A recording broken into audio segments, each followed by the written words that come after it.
This is my third presentation in a series of videos about certain perspectives and certain predictions about things that are really, really important to me.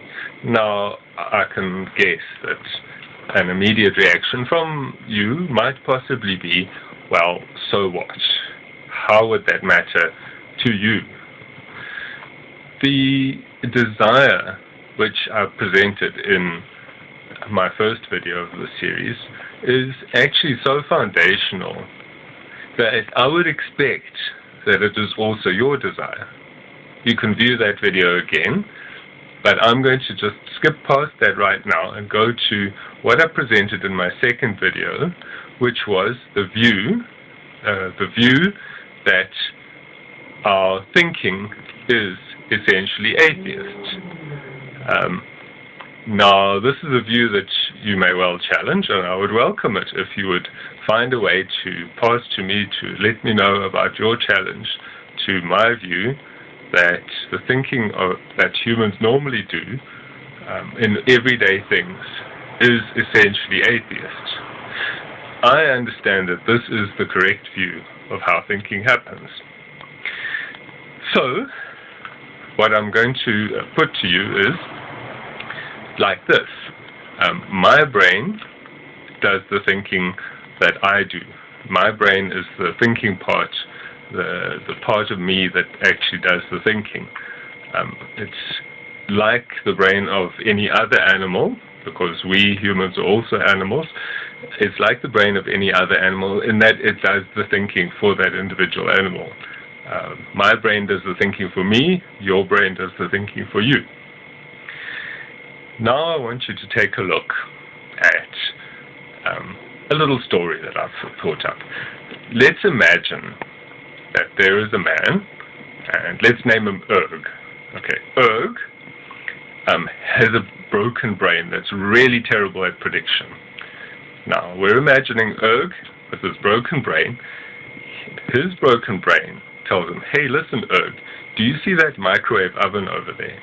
Erg, now if you go over to that microwave oven, you unplug the plug from the socket, you take the microwave oven, you toss it up in the air, and then you get your head under it, and you give it a header as if it was a football. What's going to happen then, Erg, I'm predicting for you, what's going to happen is that microwave oven is going to bounce up in the air like a football, and everybody around that's going to see this happen, they're going to crack themselves up laughing, they're going to really enjoy it. You're going to feel just so great from entertaining them with that delightful trick of bouncing a microwave oven on your head. Okay, Erg, so go for it and do that. Now, thinking about this little story that I've presented to you, just think what your brain did. You actually imagined what would happen if it really happened, if Erg really attempted what I've just described. And your brain made a more correct prediction of what would happen if you were to take those actions.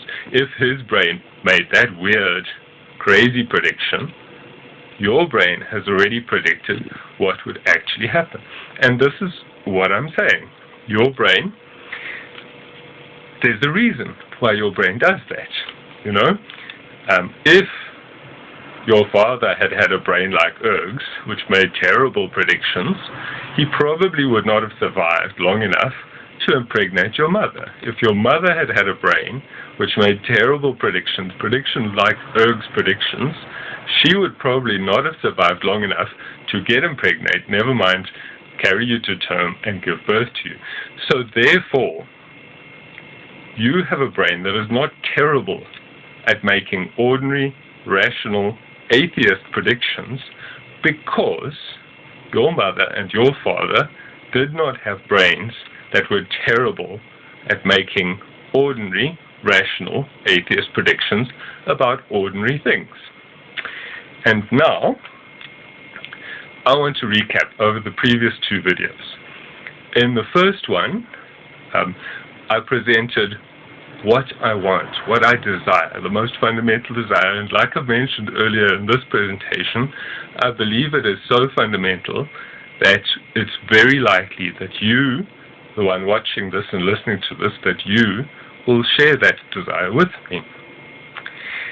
And in my second presentation, I'm just recapping over the previous two presentations, what I presented allows you to catch on to the idea that I mentioned again in this presentation, that my thinking is done in my brain and your thinking is done in your brain.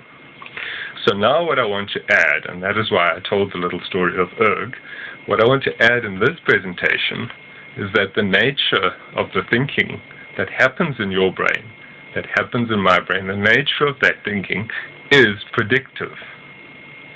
That is what it does. If it really sucked at predicting, it wouldn't exist. It wouldn't be able to make copies of itself, and it wouldn't be here. What the brain does is predictive. That is its function. That is its reason for existing in the first place. Now, let's just look. And, I just want to digress here. This is fun to do a little digression. I actually kind of dislike mentioning the names of people.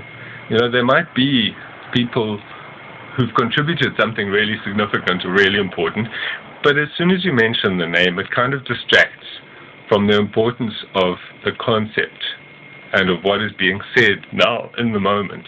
It distracts and it throws in some other person, and people start thinking, oh, yes, let me try and understand about this person, that person. That might be interesting, but it's also a distraction from the point. So now, having said that, let me just mention Francis Bacon. And this was about 400 years ago. Again, I'm only mentioning that because maybe there's some relevance of that time period. Okay, but I'm just mentioning Francis Bacon 400 years ago came up with the Baconian method, or the scientific method. And I'm presenting the perspective that all that was an encoding, a codification of the atheist and rational processing that already happens in brains, was happening in brains before him, and what he did was to clarify it, codify it, put it down in writing, and thereby allow people to start to sift out the irrational things that their brains were also doing from the rational things which their brains were doing, and thereby start to advance science and start to advance technology. And the advance of science and technology over those 400 years since Francis Bacon has actually shown how very, very effective that atheist rational methodology is for making predictions. And that is the point that I'm really trying to get at. Brains make predictions. They make them best when they use rational atheist methodology such as that encoded by Francis Bacon 400 years ago in his scientific method. So, I will leave you with that, and I would welcome anything that you have that is by way of discussion, by way of disagreement, by way of comment on what I'm saying. Please feel free. Use the YouTube comments, put them down there, or find some other way to get your perspective to me. Thank you.